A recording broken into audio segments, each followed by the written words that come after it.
Welcome to As Long as the River Flows, a Keepers of the Water podcast. Episode 12 will cover the idea of environmental personhood. In Episode 12, we hear from Dr. Makere Stewart-Harawira, a professor in Indigenous, Environmental, and Global Studies in the College of Social Sciences and Humanities, Faculty of Education at the University of Alberta. Her research focus is climate change, freshwater governance, Indigenous knowledge systems, ethics and values in relation to integrative approaches to ecosystem and human more than human well-being, multi-species justice and planetary stewardship, and in Episode 12, she will discuss the idea of personhood for our rivers. The environmental personhood or legal personhood movement is a result of successive governments around the world failing to adequately protect the environment, as well as the growing recognition of Indigenous peoples' rights and Indigenous legal concepts. The movement acknowledges that environmental personhood exceeds the value to humanity. It is not that people have the right to clean air, but that the air has the right to be clean. Rivers have become the central focus in the rights of nature movement. Dr. Makere is enrolled member of the Waiata Tai Whenua Kai Waitiki tribe in Aotearoa, New Zealand, has been actively engaged in issues related to globalization, Indigenous rights, and freshwater governance for over many decades. Makere is an expert member on a number of commissions for the International Union of the Conservation, including the Commission on Environmental, Economic, and Social Policy, Joint Specialist Group on Indigenous Peoples, Customary and Environmental Laws and Human Rights, and the Commission on Ecosystem Management. She is also a board member of the Keepers of the Water, NGO, Canada. She is a professor of Indigenous Environmental and Global Studies in the College of Social Sciences and Humanities at the University of Alberta. Makere's engagement and research reflect her passion for and commitment to global transformation, climate change, freshwater protection and governance, multi-species justice, and our cohabitation of planet Earth. As a global society struggles to transition to new modes of coexistence, the contributions of Indigenous communities and Indigenous traditional knowledge systems are critical to this process. Her published work includes Troubled Waters, Maori Values and Ethics for Freshwater Management in New Zealand's Freshwater Crisis, Wires Water 2020, Resilient Systems, Resilient Communities 2018, Returning the Sacred, Indigenous Ontologies, Imperialist Times in Williams, Roberts, and McIntosh, Radical Human Ecology, Intercultural and Indigenous Approaches 2012, The New Imperial Order, Indigenous Response to Globalization. So without further ado, I'd like to welcome Whanua, our family in Maori, to share her presentation. Rivers and rights. I want to preface this by saying, in addition to it being always an honor to talk about water and to do anything for keepers of the water, I really regret that I haven't been able to be online other than very briefly for 10 minutes yesterday. And so I have missed, I know, really wonderful presentations. But let me not waste too much time and let me go on here. So what I wanted to do today was really talk a little bit about the Whanganui River legislation to Awa Tupua in Aotearoa, New Zealand, primarily to just look at this question about the rights of rivers and to what extent that is a transformative approach to how we can protect our water. I wanted to begin by just mentioning a little bit about Indigenous worldviews, which set the scene for how we think about water in Aotearoa, New Zealand, and to just mention again that Indigenous people, certainly Māori and many others, regard the world in the sense of a very large cosmological, genealogical web in which we are all absolutely connected.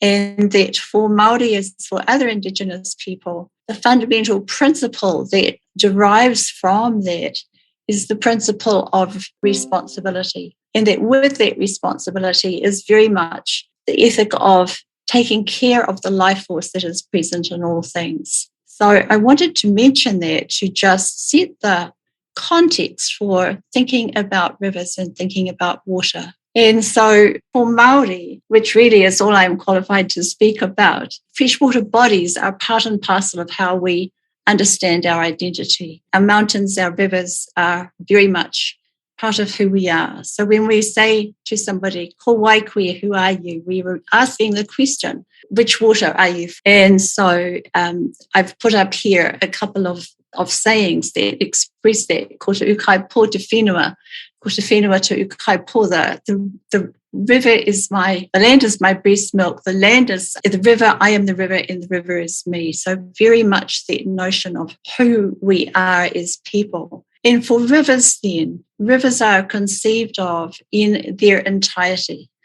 Rivers are conceived of as fundamental to the well-being of our communities, and that includes the entirety of the river from the mountains to the sea, the riverbanks, and all that is around that. Every water body has its own species, its own taniwha, spiritual beings that guard that water body, as well as all the other beings that are in that water body. And, as Keepers always says, water is sacred, water is life. And for sure, for Māori, water has the ability to imbue other things and people with Māori, with the essence of sacredness itself. And so water is very sacred.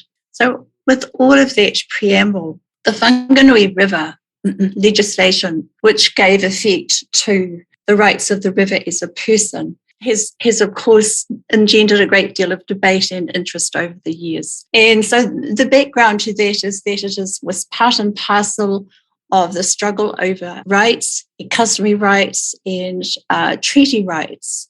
And so it was the subject of a claim against the treaty between Māori and the Crown. We have only one treaty, the Treaty of Waitangi. And so the Whanganui River Act came out of that struggle and was a resolution as such of the claim against the Crown by the tribes that live along the Whanganui River. And at issue were, of course, accessibility to their traditional waterway, but also ongoing issues around the degradation of fresh water, the diversion of fresh water, and all the things that go with that. Then in 2017, finally, 1999, they settled the claim, but in 2017, after years of negotiations, the Te Awa Tupua Act was signed between Māori and the Crown, represented by the New Zealand government, which gave effect to recognition of the relationship between Whanganui River tribes and also declared the Whanganui River to have the rights of a person. So what does that actually mean? The fundamental question here that really I'm hoping that we can just think about is, what does it mean to give? What does it mean to give personhood rights to a river, and how effective is that? And to what extent can that really be a transformative tool when we look at how we can both effect rights and also protect the increasing, the degradation of our rivers, which are increasing on a daily basis. So about the Whanganui River, it is the longest navigable river in Aotearoa, New Zealand, and the Te Awa Tupua Act did a number of things. So there are these two principles that recognised and promoted the health and well-being of the river, and its status is Te Awa Tupua, which is really about giving effect to the mana, the status of the river and its being as an ancestor, and also recognised the relationship between the iwi, the tribes, the Whanganui River tribes, and the river itself. So in conferring legal personhood on that river, it provided certainly a legal forum to formalise recognition of Māori cultural and spiritual principles and attitudes and that whole environmental system between Māori and the land and the river. So here are the details, or the kind of key details of it. Recognises Te Awa Tupua as an indivisible and living whole. Okay, it refers to the Whanganui River from the mountains to the sea. And this is important. The language is important. So that's the reason I've got this here is, what does it say? It incorporates all its physical and metaphysical elements. Okay. Declares Te Awa Tupua to be a legal person with the rights, powers and duties, etc. of a legal person. And it provides for a form of trustees over the river's environment. So what it does is it establishes a trusteeship with two guardians, and one of those is representing the Crown and the other is representing the iwi or the tribes. So it also sets out a set of principles that the trustees need to abide by. And in principle, it provides, a means of taking legislative action to protect the river. Here's what it excludes. It excludes any form of propriety rights. It excludes any ability to transfer propriety rights in the river water, including any of the things that live in that water. It excludes private property rights, and it excludes fishing rights, and it excludes any part of that river or the river bed that is within what is referred to as the Public Works Act. So there are some really important exclusions around the rights that accrue here. I'm just going to move over that because I will go back to talking about this, and I know I'm going to badly mispronounce the real name of the Magpie River, so I won't endeavour to do that right now. But I just want to point to the fact that this is an interesting case because it is modelled on the Te Awa Tupua River. It is quite different in some ways because this is a legal arrangement between the local body and the tribal councils or alliance. And it also has a range of resolutions which declare certain fundamental rights and established guardians to act on its behalf. The difference, I think, is that at this point in time, there's no provision within Canadian law for this notion of legal personhood for nature. But the rights that it is accrued to the river are also equally important. Questions that have been asked around the notion of the rights of the river include whether or not this is just a legal fiction. And some have argued that it is a legal fiction. The notion of nature as having rights and rivers as having rights has been described as a sleight of hand legal fiction by states to give the appearance of granting rights and protection to nature. So questions have been asked about to what extent is this emerging movement that has really, really taken off since 2017. And the first river, in fact, to be given legal rights was the river in Colombia in 2016. And others have followed suit since in India and other places. The question has been asked over and over again, to what extent is this a legal fiction, or to what extent is this a transformative approach, given the relationship between socio-economic and ecological systems that this all sits within. So to what extent then has the Whanganui River legislation enabled protection of the Whanganui River ecosystem? So there are some important things about that. 80% of the water in the Whanganui River is diverted by the hydroelectric company that has massive rights over the river. It's diverted into a lake, and then that is discharged back into the river, coupled with silt and various other things that accrue from the lake. There are a number of ongoing issues around that and the impact on freshwater fish in the river. The runoff from farms along the river is a massive issue in Aotearoa, New Zealand, as it is in southern Alberta here. And so the levels of fecal bacteria and E. coli render the river unswimmable in places. Rights of industry to discharge into the river still exist. So to what degree then can we say that this has been an effective response, yes or no? With the settlement came a significant amount of money to engage in cleaning up the river. However, because of the circumscribed rights around water and the maintenance of propriety rights and property rights around the water, there are significant limits to how effective that can be. On the other hand, as we are seeing, this is really a growing movement, and as such, it's a very important movement, and especially in the current context of climate change. And I did just see the comment about the geese being very confused and not knowing whether to fly south or not. And certainly we are seeing these massive disruptions critically in rivers. And when we look at what just happened in BC, one of the things that I saw recently was the statement that the lake adjacent to the Fraser River had been drained and impacted. And one of the ongoing things that we're seeing is rivers reclaiming their space, rivers erupting in ways in which we have diverted water and continue to divert water, ways in which we have clear cut and all those other things, and the impact on rivers and water systems. So to what degree is this a transformative approach? And I did want to ask what people's thoughts were about that. But I would like some response to what your thoughts are about legal personhood rights and what we think personhood rights actually are. And I do have some comments that I would like to make about that, but I've the rights of personhood.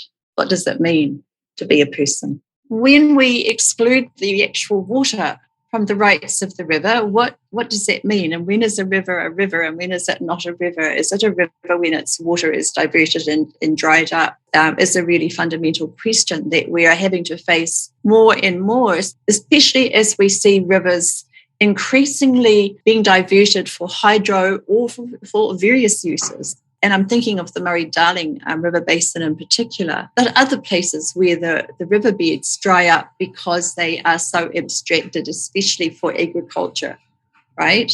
And so when we think about legal rights of nature, which is a kind of an interesting term in itself, one of the things for Māori that I really want to go back to talk about or to sort of place here is the idea of when we talk about our responsibility as kaitiaki. So going back to that understanding of the cosmos and our relationship within that as being, yes, Diana, absolutely, in all its forms of life. Thank you.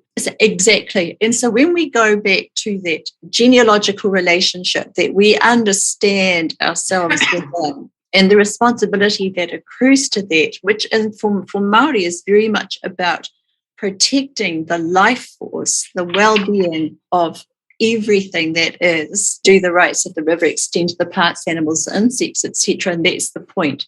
No, arguably yes, when we say, yes, this is a whole of river, all the things around it, but is that given effect in the legislation? Arguably yes, arguably that includes all the beings in the river.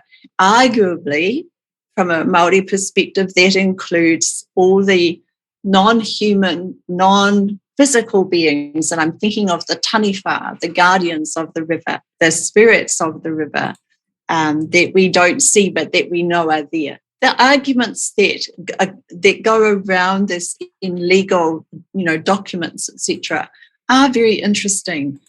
Because they range from this kind of argument. Well, one of the arguments that they talk about is the human rights of Indigenous communities to access and protect the river. So that's a human rights argument. Then there is the argument that these are legal fictions created by states to give the appearance of resolving or resolution or reconciliation around particular issues. In this case, it was a treaty settlement. So this idea of a fiction created to give the appearance of reconciliation. But others are pointing out, and I think this is important, and of course we know this really, that legislation of any kind, whether it is the rights to nature, whether it is, the rights of rivers, the rights of water, etc., is only effective to the extent that it is enforceable. And so when we engage in this kind of jurisprudence, when we engage in activities which are the pursuit of the rights, the rights of nature, which we should, then what are the mechanisms by which we can ensure that there is a framework that provides enforceability? And one of the things that we rub up against right there is existing propriety rights in the river. For instance, hydro companies and others who draw on the farming lobby is an enormously powerful group in Aotearoa, New Zealand. So agriculture and farming. Others here, a lot of abstraction also is around oil development and so forth. So, I'm reminded of, and I've seen it here too, that the importance of that ceremony, that importance of that speaking to the river, of the importance of thinking the river, or whatever it is that we're disturbing at the time. But when we're thinking about how can we protect nature through jurisprudence like the rights of rivers, arguably, as has been done elsewhere, we need to go beyond personhood and legal rights of personhood to a vision of rights that gives rights to multiple species, multi-species rights. That was Dr. Makere Stewart-Harawira, and thank you for listening. If you'd like to hear the complete webinar, visit the Keepers of the Water YouTube channel or the Keepers of the Water Facebook page. If you would like more information on Keepers of the Water or would like to donate to the cause, visit keepersofthewater.ca. And don't forget to download and subscribe to be the first to hear new episodes. Miigwech.